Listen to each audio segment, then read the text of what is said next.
beautiful people, and welcome back to Kicking It with KO. Thank you so much for clicking on this video. If you're new to this channel, thank you so much for clicking this video and tuning in. I really do hope you like what you see, and please do subscribe, alright, by clicking on the subscribe button down below here, and turn on your post notification bell in order for you to be notified each time I upload a video. And if you are a returning subscriber, welcome back. Thank you so much for your love, your support, and everything, for being here. Thank you so much. Please remember to give this video a big thumbs up. Please comment down below, and I know some of you guys are very shy, and I appreciate all the feedback that I get, whether on the comment section or in private. I really appreciate each and every single comment that you guys give me. And also, please remember to share this video with as many people as you can, okay? Share this video on your WhatsApp, share this video on your Twitter, share it on your on Instagram, and please remember to follow me on the social media platforms. I will link my handles down below, but it's at _Kiora on every social media platform, Twitter and Instagram. On this video, basically, I'll be sharing to you guys my mental health story, and in hope that my story inspires somebody, in hope that my story encourages somebody, and that's basically it. Also, keep in mind that one of my greatest, I don't know which word, but English is running out at this particular moment. It's too soon. But my aim for creating this channel is actually to talk about mental health. Get into a healthier mental state, get into a healthier emotional well-being, and basically working on yourself to become a better version of yourself, right? And it's because of the things that I have experienced that I want to also I chose to actually use my experiences to shed light, to give hope, to encourage, to motivate, and everything.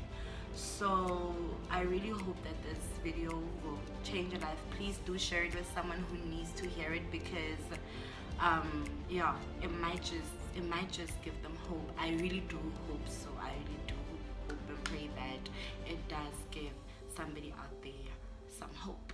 Okay, all right, let's get into this video. So the journey began when I was in high school. I think I was 15 years, if I'm not mistaken, and I was admitted into hospital due to asthma complications. And when I was admitted into hospital, one of the nurses picked up some unsettling emotions from me. She picked up because I was not okay, and she spoke to me. She asked me, you look like you're in pain, like emotional pain. What's going on? What is it? So there were a lot of things going on.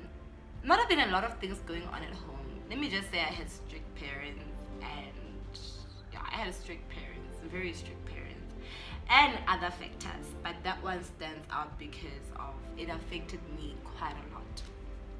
But okay. So I spoke to her, and I just poured out to her, and then she said to me, you know what, I'll talk to your mom, but I suggested you go to therapy. Okay, cool. She spoke to my mom. But then at home, we are not the kind of people to talk about our emotions. Ekaya, we do not participate in such, alright? So when she told my mom spoke to me and asked me, I didn't know you were experiencing something of that nature. And I was like, oh, well, I am. And she just said to me, you know what, if you can talk to me about anything, really, I didn't know you were experiencing such, and please feel free to talk to me about anything and everything. But I mean, going to therapy wouldn't be the best idea, because you know. That's how the conversation went. Okay, cool.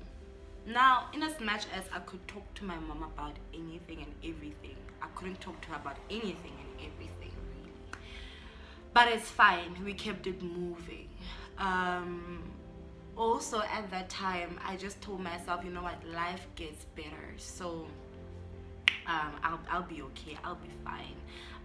I'll grow up and I'll get to experience a different life from the one that I'm having right now. I'm just a kid, so let's keep it going. You know, let's fight. Okay, cool. And then, little did I know actually is that me having depression, which I didn't really recognize as depression, but me having depression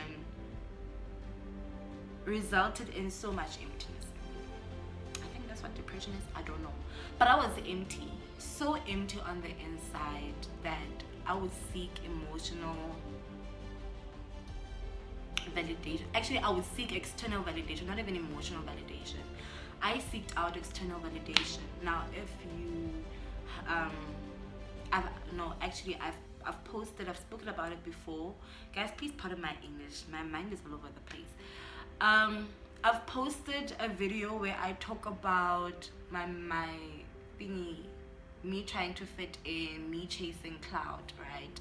And me doing all those things was a result of the emptiness I was going through, that I was experiencing. I wanted to fit in because I wanted to feel loved. I wanted all these things from outside people because of I lacked all this from home. So if I can't get it at Kaya, sure, I'll get it somewhere else. That's what I did. However, the downside of that is that it didn't work exactly as I had thought it would work out. Because in me trying to fit in with people, legit, I was not being myself. So that's another thing. I didn't know, and I wasn't raised to be myself. We were always, it's always been that thing instilled in me to be cautious about what other people think about me. I always had to look good for the king. I always had to receive external validation, be approved by other people. Like I always had to be somebody else besides myself, because being me is not enough. And yeah. Please, please. I don't even know how to break this down properly, but yeah, I was always trying so hard to fit into people's lives, and that resulted in my mental health slowly breaking down. Okay, that happened. Life went on. We keep it moving, and then came the time where my mental health reached its breaking point. Okay. Now let me also describe how this was like. Like I said, I was feeling quite empty. So when, you know, guys, life happens, right? Life is not going to be a smooth road. There's always going to be ups and downs, and there's going to be downs. And whenever I was experiencing down moments in my life, it took me to a very, very dark corner whereby I would beat myself up so hard, to a point whereby I constantly had thoughts of suicide flowing, you know.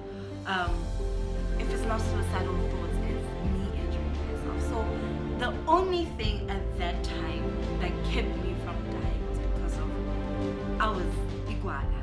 In as much as I would have wanted to kill myself, I was scared of killing myself. Okay, all I knew is that I didn't want to feel the way I felt. All I knew is that I didn't want to continue living in this thing.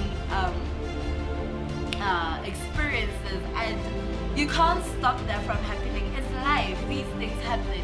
I couldn't take in pain whenever something would go wrong, whenever I'd be rejected. Also, I faced a lot of rejection. So each and every single time, because I was trying so hard to fit in, right?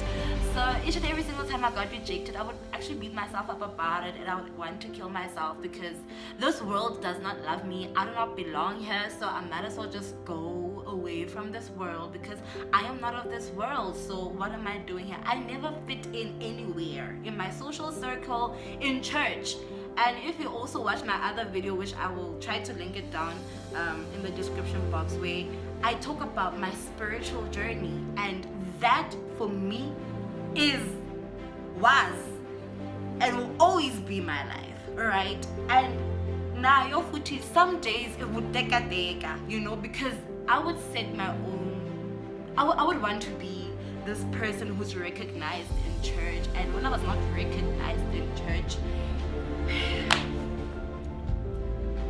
what's wrong with me? I would ask myself, what's wrong with me? Am I not praying correctly? Am I not doing this correctly? Like, what is wrong? Why am I not being recognized from church and stuff like that?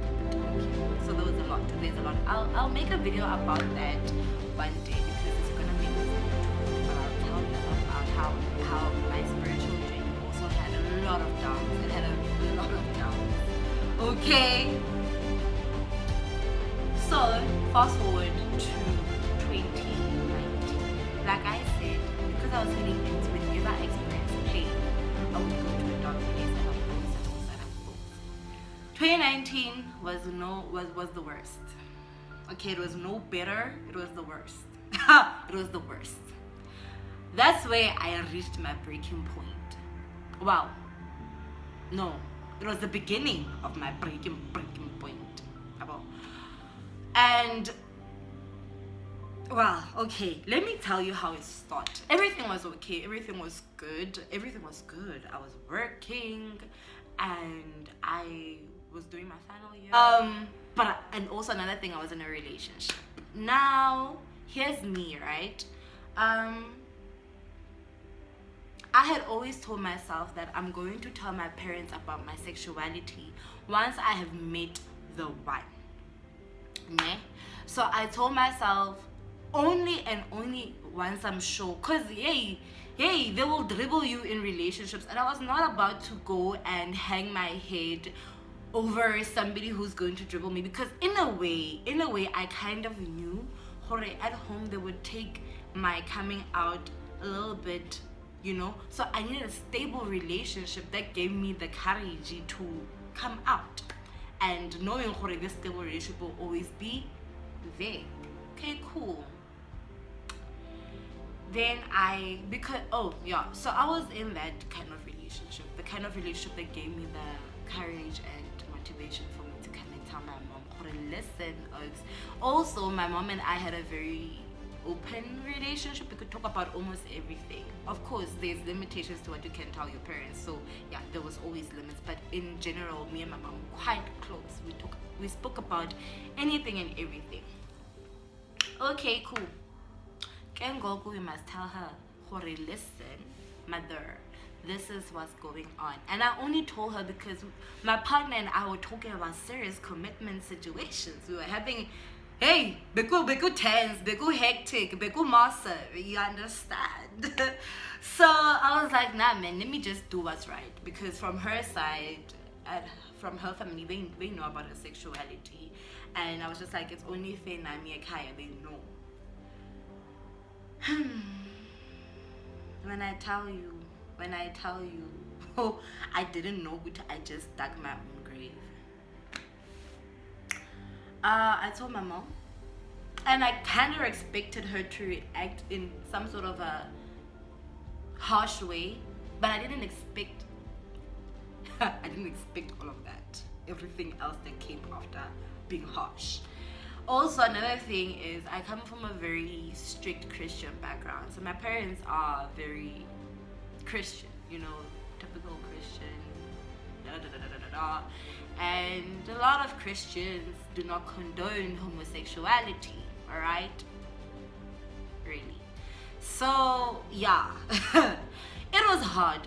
I will not lie. Let me tell you guys one thing about me. I've never been gay and proud, to be quite honest, because of Christianity. I've never been gay and proud because I was just like, but then being gay, being homosexual according to the Bible is not it. So what is this? Why am I? Hey, did I not pray and fast against it? I was like, this spirit, let demon malipume. There is no way I am gay, because I knew it was gonna be so a taboo, I guess, for lack of a better word. Yeah. So I was just like, listen, we are not having this, okay? Okay? You will be straight. You will be straight. You will be, you will love Amadoda. You will love the way it is supposed to be. Okay? So it wasn't something for me to become, it's not something for me to be comfortable in. Well, it wasn't. It wasn't something for me to be comfortable in because of the judgment from church, because of, the judgment. Okay, cool. I told my mom, and this is after I had made up my mind, you know what, there's nothing I can do. I prayed about it, I fasted about it, I did everything about it. I stayed celibate for quite some time just to make sure, and we here now. So I have made peace and started accepting myself for the person that I am, for my sexuality.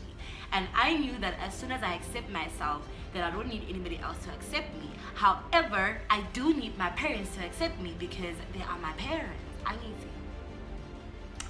I tell my mom's reaction was the complete opposite of good. Alright, it was all the way. She rejected me, and she cut ties with me. She told me everything that I never thought I would hear from my mom. All the kind of things that I never, ever thought I would hear from my mother. And she cut ties with me. So okay, cool. This happened mid-2019, and I still was in school. So I was in my final year, and I was like, okay, you know what, it's fine. Let me just go to school, finish up with school, look for a job, everything will be okay. Told my partner at that time, and she gave me all the support that I could need. Now, mind you, my mental health has never gotten any better. If but anything, it kept on breaking, and that incident on its own broke me. But I didn't recognize how deep it broke me because I was distracted by a lot of things. I was distracted by school, I was always around my friends, and I had a relationship going on. So I never got to feel I never got to experience the impact of my mom's rejection towards me. That went wrong.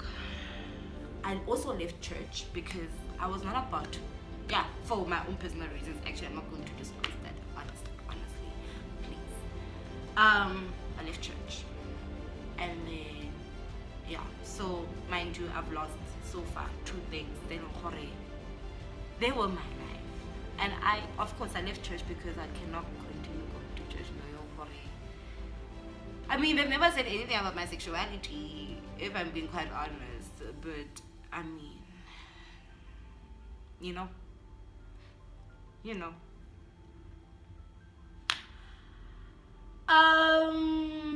Then months went by, and as months went by, a couple of months later, actually, my dad got sick.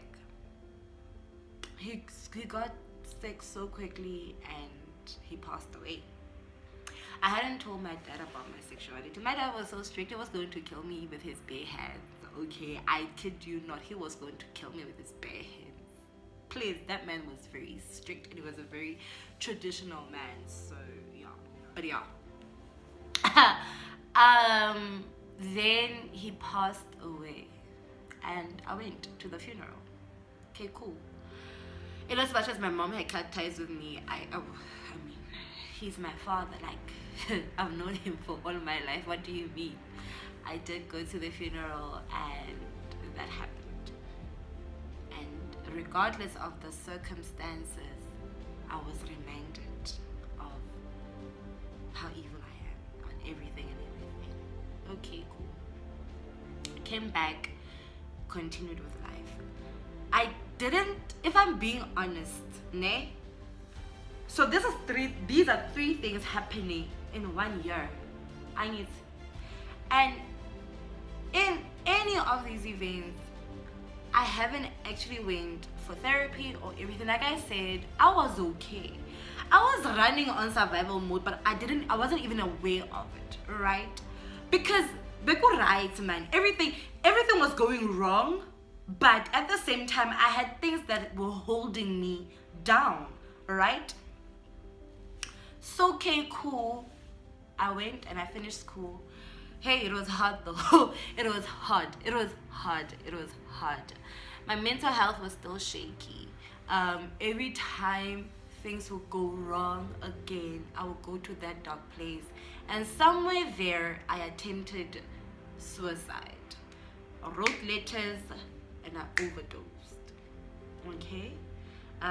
No, I did not get pumped out, please. But I survived. I survived, and I went, after that, I went to seek psychological help, right, on campus, because there were services available. Okay, cool.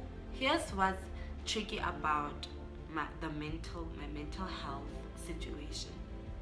I am a bubbly, full of life, full of energy person. Like, I'm just here. I'm a happy soul. Like, I'm just a happy soul. I'm a happy baby. I'm very bubbly. I'm very, so you wouldn't even tell Horekeo is going through the most. You understand? And even when I went to therapy, that was very tricky, because during my therapy sessions, I don't know if it's the way they were doing their therapy or what, but there's no emotion that comes out to say, Keyo is not okay. Right? That lady was actually very shocked to be like, Gatle, when I was wrong with you. And I was like, I don't know. All I know is that I wanted to kill myself because things were not going okay. So, Sila.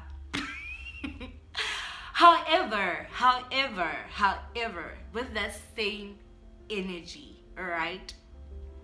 With that same energy, if something was to go wrong, I would get into that feeling. Like, it would just come like this. Like, that emotion would just come and want to take me to the top of the building and throw me off. Legit, those were the thoughts that came into my head. There was a time where I wanted to go and stand in the road and let a truck run me over in the middle of the night, because in the middle of the night, I need to, it's dark, so I can just roll there and then a truck can just squeeze the living brains out of me. Those were the thoughts that came into my head whenever something went wrong. Or sometimes I would just feel loneliness, man, and then it would when loneliness crept in, those were the thoughts that came in. Okay, cool. So I attempted suicide and I tried to go seek professional help, but it did not work out the way that I had anticipated to work. So yeah, no, that didn't work. That didn't work, if I'm being quite honest. But okay, fine, we move. Comes the end of the year, I have to go back home or I have to go somewhere. I tried looking for jobs, I tried looking for this so I can at least sustain myself. I did not get anything. No matter how many doors I knocked on, it was a no, I'm sorry. I'm like, okay, cool, let me go.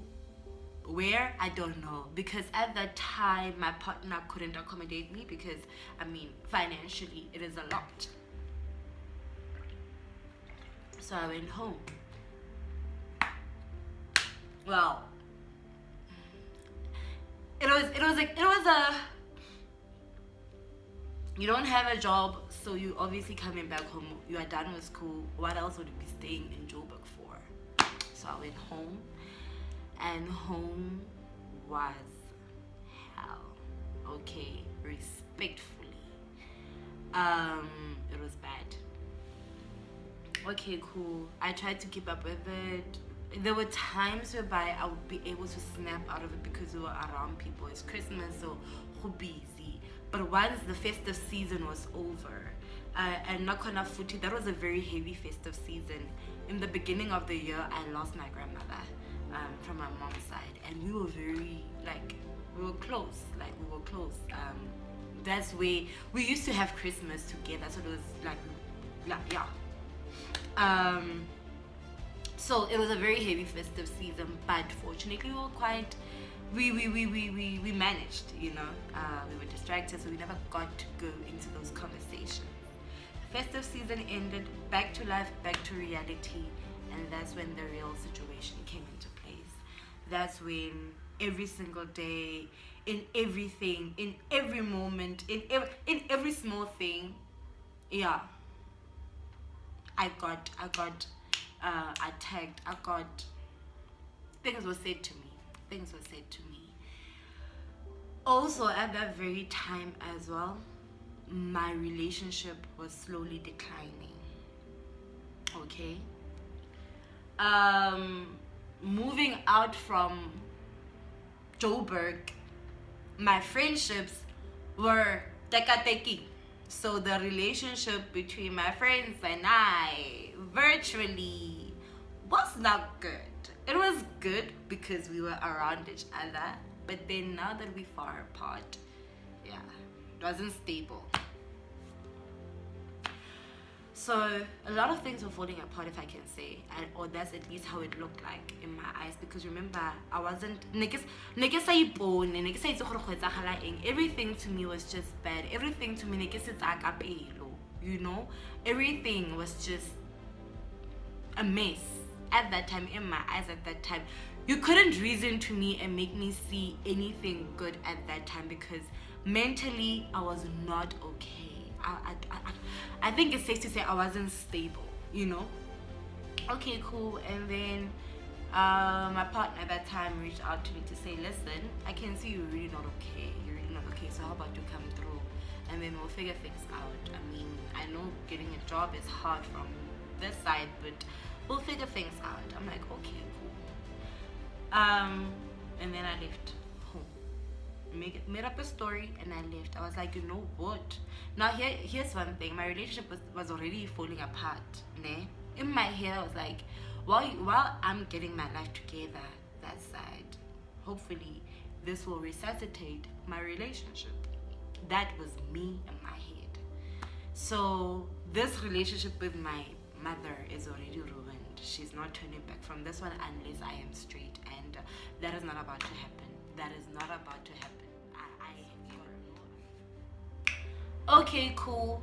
Then I went, and when I got to oh, this was very funny. You know, as I was trying to as we were trying to as I was trying to navigate my life and heal myself, when I say my relationship ended a few weeks after me getting there. Yo, it was a joke, mtakabao. It was over. The thing is, that relationship had been over.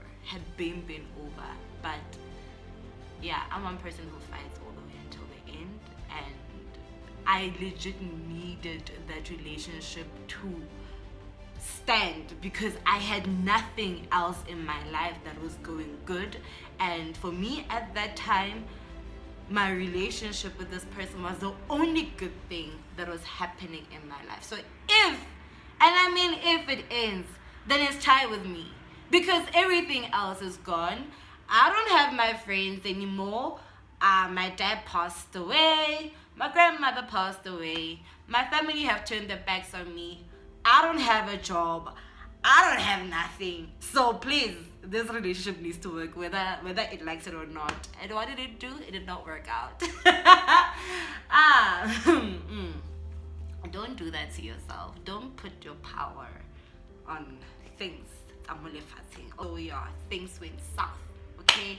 I'm just saying things went south. Yonkinto just fell apart in my life, and my relationship also ended. And it ended, and it ended.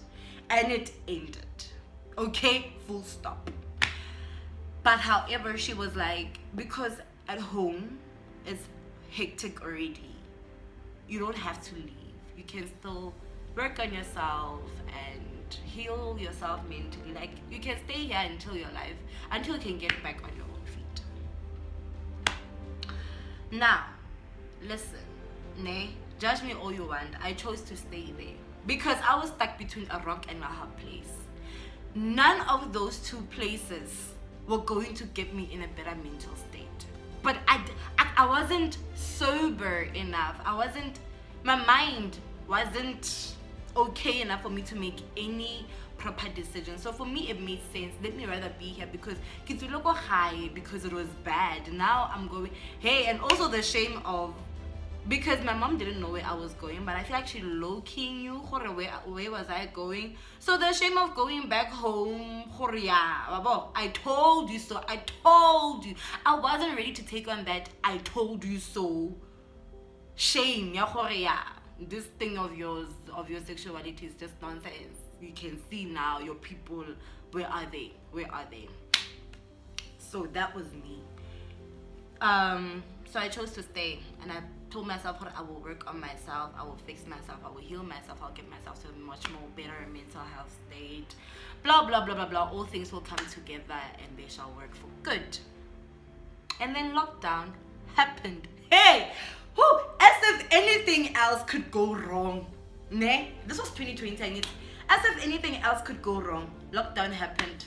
Mabati, yeah, no. Hey, yeah, that was me. I was like, yeah, no. Yeah, no. I was looking for jobs, and then for a job, and lockdown is happening. What am I going to do with my life? And lockdown, the conversations about surrounding it, how it's going to affect the economy, how unemployment is going to rise because of lockdown. For me, it took the last bit of hope that I had in me away. I do not want to lie. If there's anything,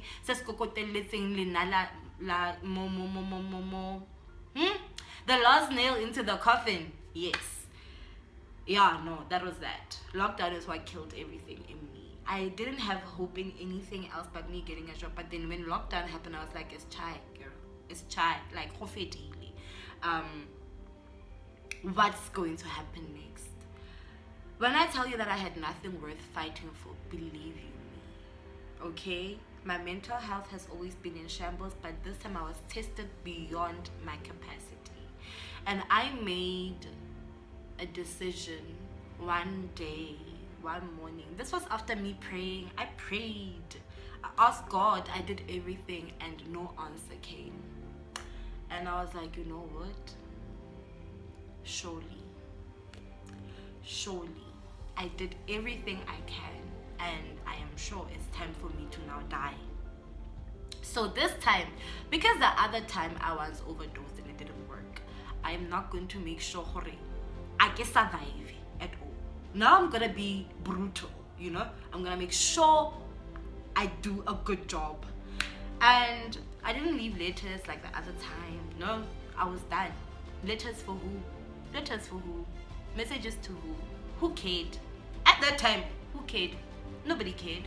Nobody cared if I was okay. No matter how many times I reached out. And when I say I reached out, I would leave like subliminal messages on social media to be like, guys, I'm not okay. And like I said, I'm one person you wouldn't even be able to see sharp. And even when I tried to reach out to my friends, like individual, to say, listen, I'm not okay, I believe for them, they didn't even know how to help me out, because I've never been that person who comes out and says, I get sharp. I don't know, but all I can say is at that time, I didn't get the kind of help I expected from my friends. And so therefore, I felt like, then what's the point of me living? You guys don't care. You call yourself my friends, but when days are dark, nigupi, where are you? Alright? So I wasn't leaving anything. I wasn't leaving any suicide note. I wasn't leaving anything. Who will care? If you couldn't care enough when I was alive, why would I? Listen, 1, 2, 3, 4, bye bye. Bye bye. That was me. I was just like, it's okay.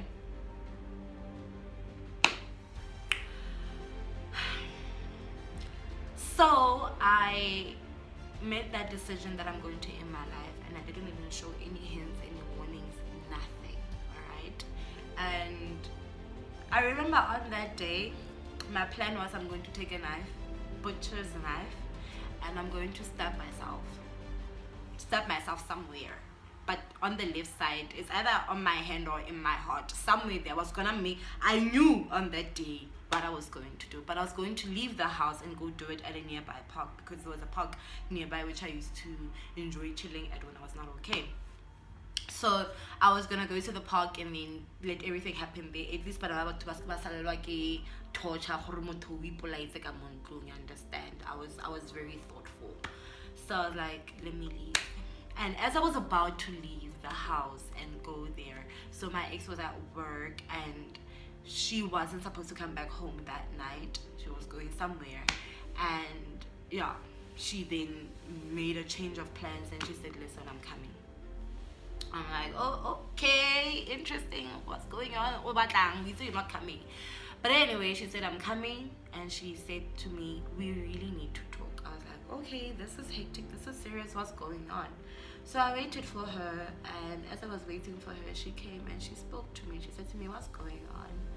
And then she felt something. Because like I said, I didn't say anything to anyone on that day. I had made up my mind. I tried calling people. I did try reaching out, but it's either somebody was busy or my calls were not being answered. So I had every reason for me to give up. I prayed and I said to God, God, please accept my spirit. Then she came and she spoke to me and she asked me why I'm feeling this something, man, that is not right. What's going on? And I was like, listen, this is what's going on, okay? As you can see, Wanabatu, I really tried fighting for my life, Mare. I fighting each and every single time I trying. All things go haywire, and I had no reason to live. I lost all hope, and without hope, what's the point of you living? You know, the one thing that carries us as people is hope.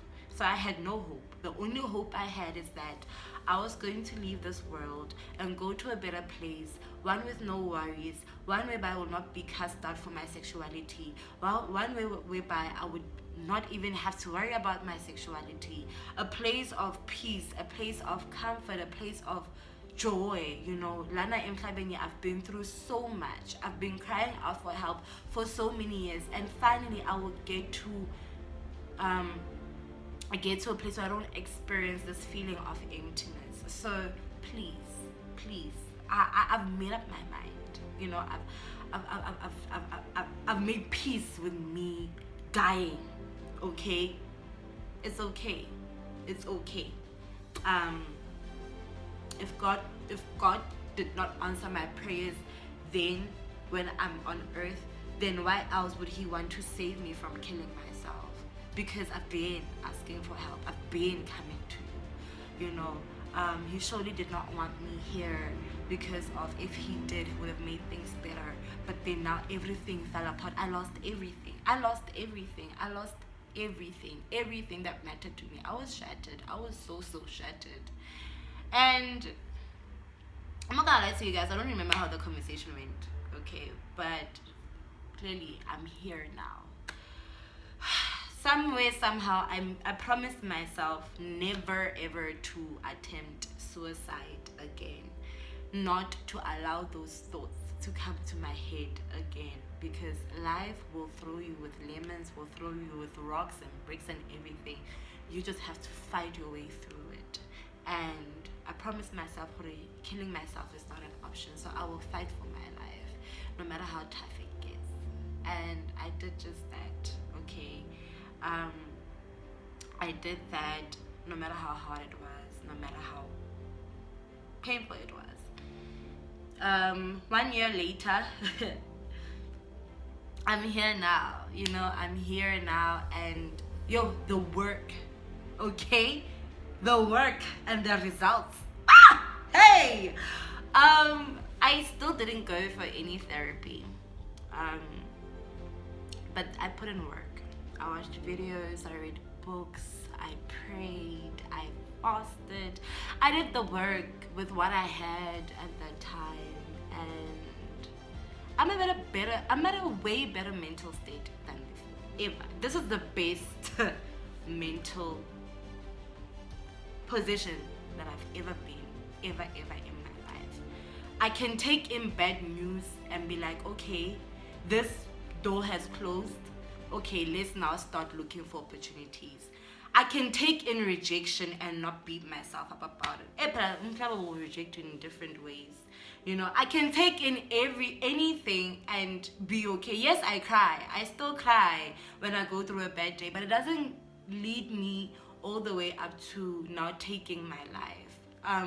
There was a time whereby the thoughts kept on coming, but they never got too loud to a point whereby I actually entertain them. No, they just whispered, and I was just like, we made a promise, Ukuti, we're not doing this anymore. And ever since then, honestly, my life has been good.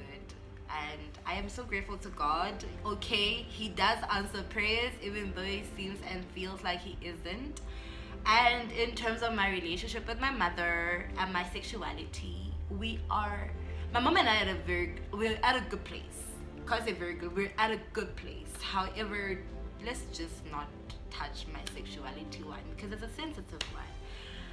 But in terms of my spirituality also, hey, once I stepped out of places that made me feel less of myself, I started growing better spiritually. And yeah, I'm at a very good spiritual place, honestly. I told myself that I am not gonna let a man, when I say a man, I mean human beings, I'm not gonna let human beings take me away from God. You guys can say anything you wanna say about gay people and Christianity. For me, it's in the one ear and out the other ear. Because when I was at that point of killing my life, not even a single person from church, when I was depressed, no one from church was there for me. I was there on my own. I was fighting for my life. Legit, God and His angels and Jesus Christ and the Holy Spirit and the entire spiritual gang was fighting for my life. So I will not entertain anything that's got to do with me and my spirituality as well as my sexuality anymore. I told myself,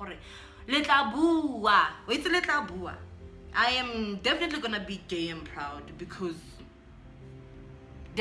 first of all, did I ask for it? No, it's here. So I'm gonna make the best out of it. I am going to enjoy my life. I'm going to enjoy. Building, who was there? Never have I ever actually had any spiritual support or whatever. This video is long, but anyway, that is a video for another day. One of the main reasons why I also am not that built my character was the fact that when I wanted to kill myself, when I was ready to end my life, everybody who I lived my life for was nowhere to be found.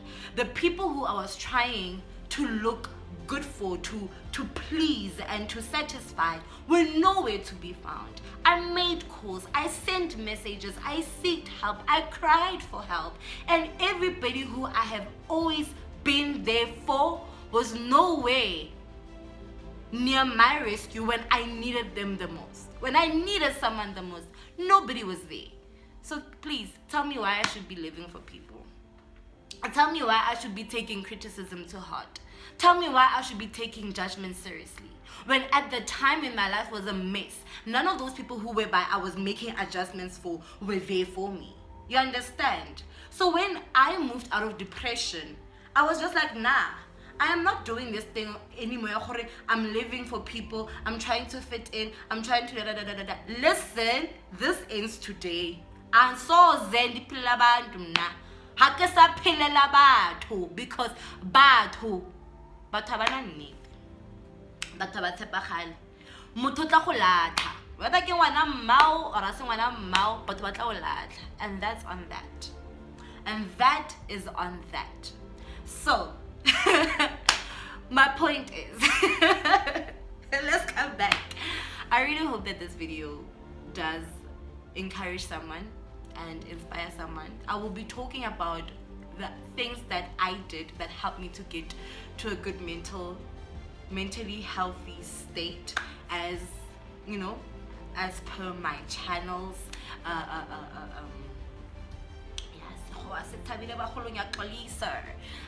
But yeah, the only thing I can say is please don't kill yourself, because life gets better. I know when you're hearing those voices and they're getting so heavy, it doesn't feel like it doesn't seem like it, but life really surely does get better. So your life is worth fighting for, your life is worth living, and yeah, don't do it. Just don't do it. God will come through for you. He will. He really will. I am a living testimony of that. After so many years suffering depression and anxiety and suicidal thoughts and a lot of things, I I am a living testimony to say that God does come through and life does get better. The same way his scripture says, all things come together for good for those who trust in the Lord. They do come together for good. Thank you so much for watching all the way this far. I know this video is very, very long. I am so sorry, but thank you so much for watching all the way until this far. Please do share this video, give this video a thumbs up, comment down below. And another thing, I like to say my DMs are open if you ever need to talk. I always say this as much as I can. My DMs are open if you wanna talk, if you wanna vent, if you wanna cry, if you want to cry and someone to listen to you cry, I'm here. Like, please, I'll call you just for you to cry. If you want me to cry with you, I'll cry with you. If you want someone to come and eat ice cream with you, I'm here to come and eat ice cream with you, okay? I am there for you whenever you need anything. So please do not hesitate to reach out, because I know exactly how it feels like to be at your lowest and you have no one to turn to. I'm a stranger. You can just cry to me once and never meet me again. Who will I tell? Who will I tell about what you're going through? Like, honestly. But anyway, thank you so much guys for coming through to this video. Hope to see you again next time on my next video.